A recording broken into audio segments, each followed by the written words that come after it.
Sometimes history parks right next to you, and opportunity knocks.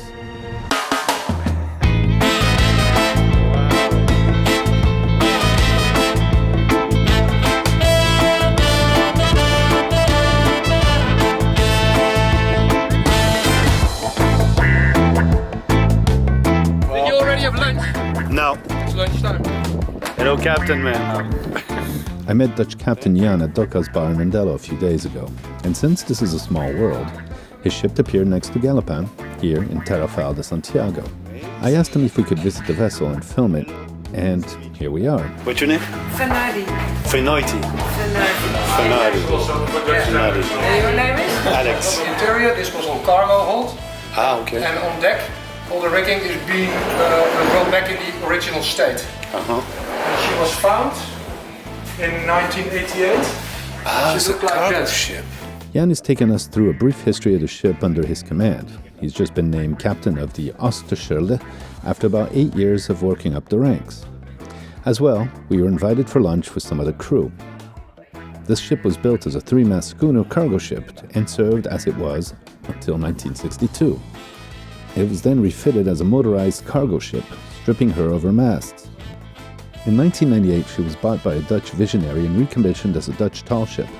And it was the first with the capacity and authority to sail with guest passengers. But Jan will give us some more information.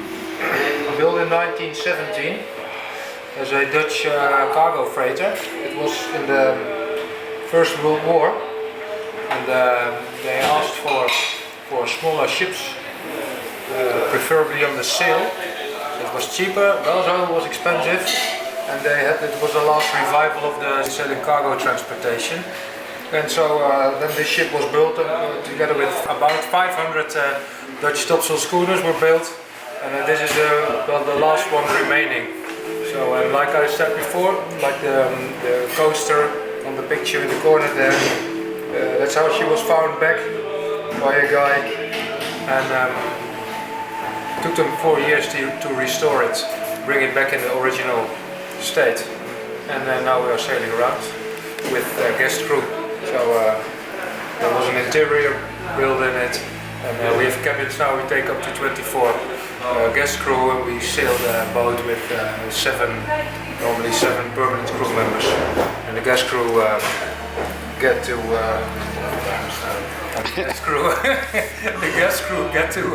participate in the whole. I'm a little bit distracted here. Non, mais jusqu'à maintenant, j'ai jamais vu une qui me fait craquer comme les yeux. Careful, she likes tall, old, white guys. I think you're a little young for her.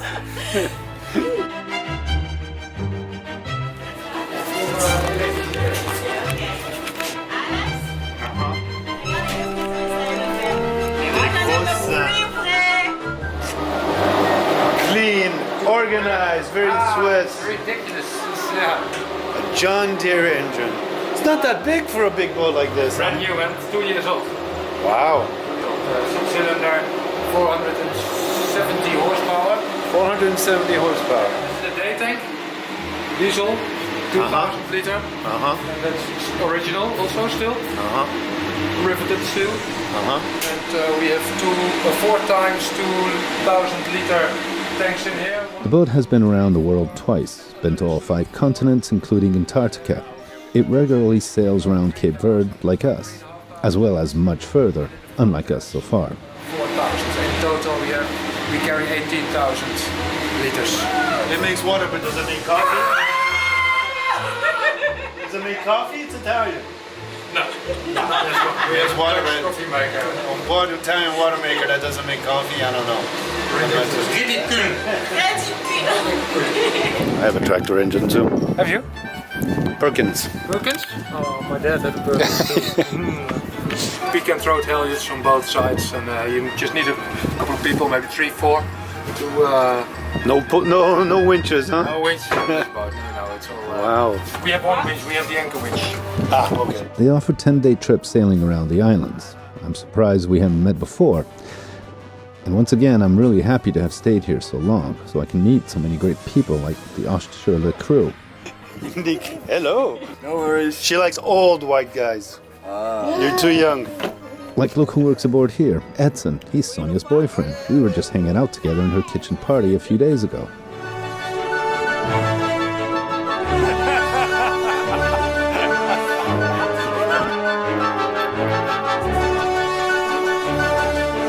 And here we are aboard with Edson, who's showing off his life aboard and his quarters. As I've often said before, the world is small, as well it's round. So you're bound to run into people you know.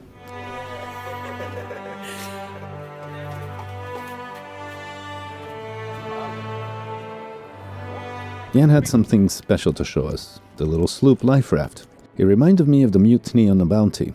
At Captain Bligh, 18 people were forced aboard a 27-foot sloop in the middle of the Pacific Ocean.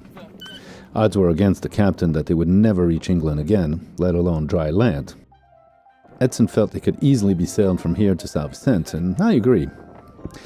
As for Captain Bligh, well, he hand-sailed over 3,800 nautical miles in a boat not much bigger than that, bringing all 18 sailors alive but for one. It is said to be one of the greatest achievements in nautical history.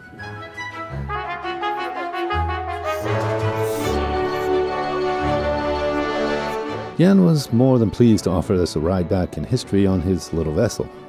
Thank you so much, Jan and crew. Hope our bearings will cross again.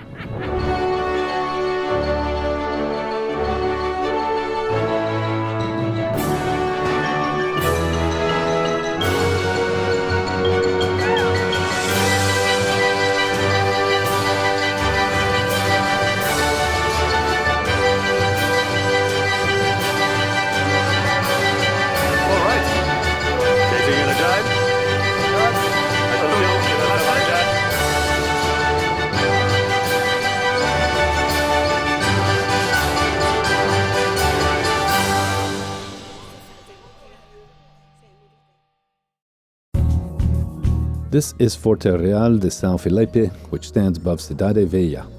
We left Galapa in Tarrafal and came by car to visit Carlos in Praia.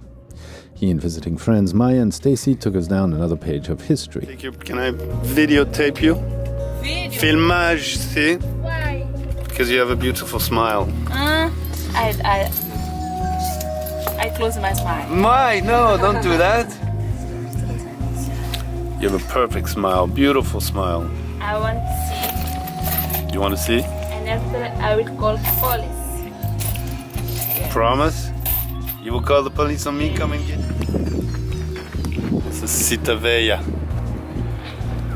And they built this fort here to protect Cita Velha from the pirates because the city of Cita Velha was sacked by Sir Francis Drake, the pirates, and then it was sacked again by French pirates.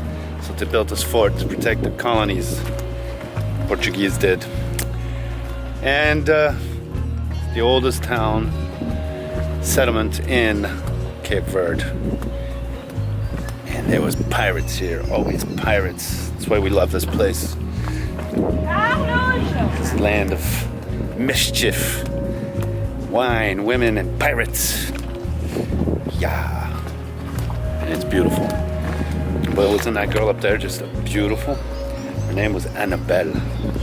Oof. Even Natasha thought she was beautiful. Yeah. Mira para la cámara como. Cidade Velha is the oldest European settlement in the tropics. It dates back to 1462. It is also a UNESCO World Heritage Site. It holds the ruins to the Say Cathedral. It took 150 years to build the monument, and 12 years after its completion, it was sacked and ruined by pirates. It's been like this ever since.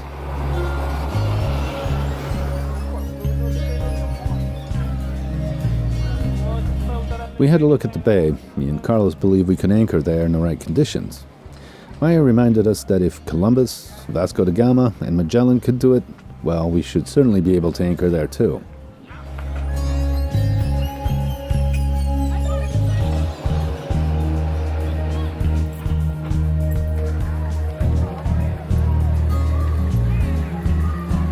This little town has not changed much in centuries. Even though it's a valued cultural heritage site, the residents go about their business with no stress. The tourists are few. It's just us four and Natasha. Objects are for sale here for the visitors, and here is also where slaves were for sale and displayed. And to think Natasha could have been once an object for sale to foreigners. Thank goodness for change. I'm walking now on the oldest street in Sub Saharan Africa, made by Europeans. The street is called Rua Banana, and I'm strolling down it as people have strolled for 500 years. That guy agrees with me. Wow. This is it, the oldest street ever. It's a cultural trip. Seriously, I'm on a cultural high. I'm drifting in time, imagining the scenes, the costumes, the sounds and smells, and it's probably not too much different than today. Pretty amazing here. Walking in history.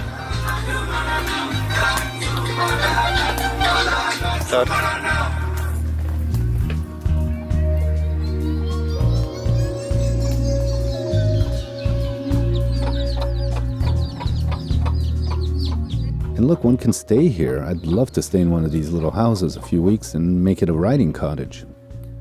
And finally, this is the end of the road. The valley behind is called Ribeira Grande. It was the reason Portuguese settled here. There was plenty of water, fertile ground, and lush greenery. It later became an important colonial trading post. I asked Annabelle if there were any negative feelings towards the Portuguese since then. She smiled her beautiful smile and firmly said no. Now this is ours, she said. This belongs to Cape Verde.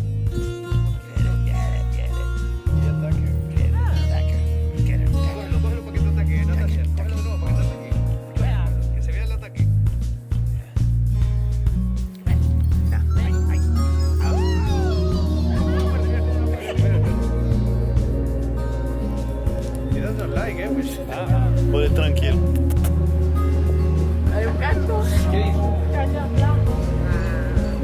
Pode tranquilo comigo.